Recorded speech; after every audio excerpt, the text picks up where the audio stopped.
Welcome back to part 6 of the Alfa project, where it finds itself in the workshop, finally. Took some getting in here, but it's here now. And as you can see, I haven't been able to do much. But the next plan is to get it right up in the air, get it all cleaned up, rubbed down, get that epoxy primer on, and then a nice top coat of red, and then we can start putting it back together at the front. So we had all that rain that forced me to bring it in here, and then for the past, well, you've seen how hot it was crazy, mental, couldn't really do anything, it was too hot. So this is the complete rear axle from the black 159, the last big chunk to come off it before it went away.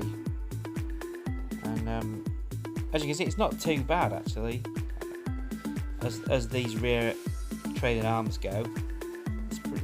They're not completely rotten. They'll definitely clean up and be okay, and they'll go again.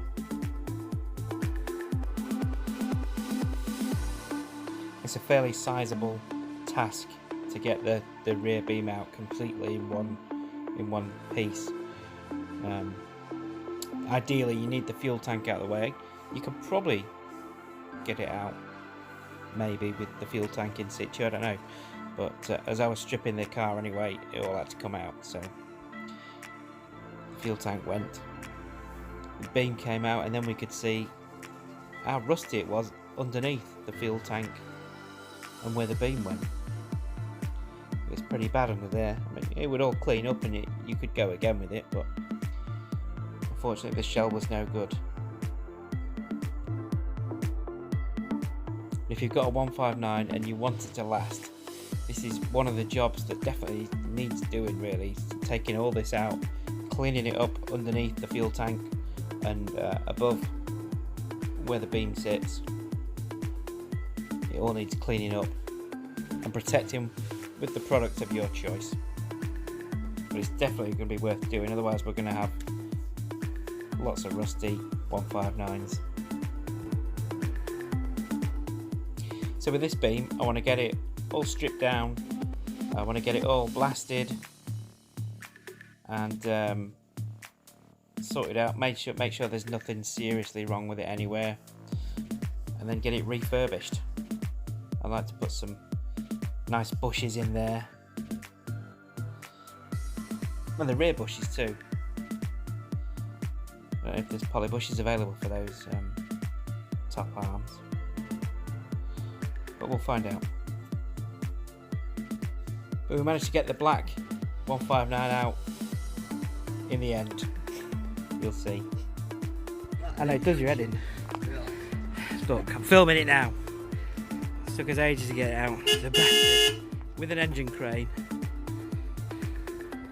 Look at this. See? Perfect. Lovely smooth ground, tarmac's nice.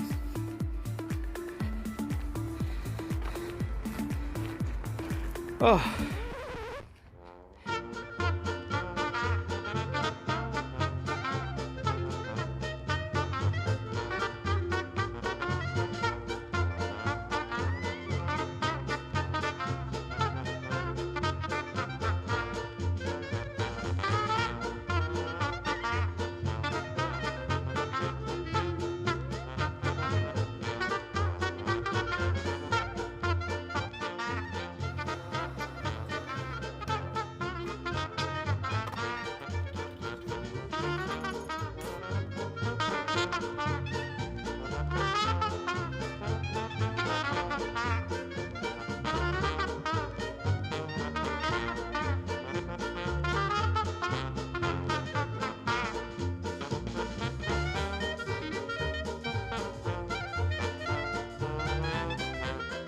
After a bit of jigging, it's on.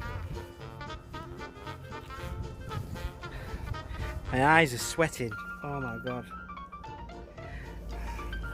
Why do we have to do this on the hottest day of the fucking year?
Right then,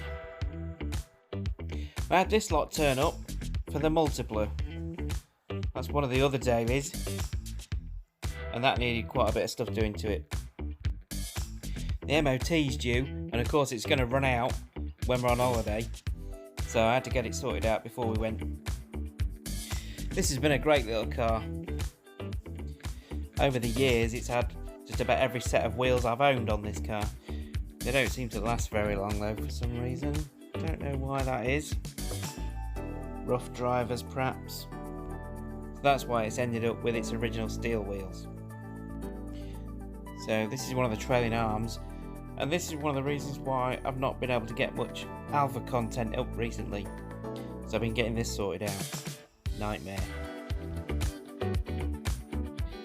And there's a little sneaky peek of the yellow coupe when it was pretty much mostly a car. So this is the excuse why I haven't had much done. I've gone back to work now after 5 months off. I did get the interior sorted out in the Lexus as well in this time, and the kids are now off school, so we've had a bit of family time. We're going away on holiday, but as soon as I'm back from that, I'll be cracking back on with this Alfa and getting it sorted. So please come back and see us then. If you hit subscribe and the little bell button, you'll not miss the next video when it comes out. Hopefully, won't be very long.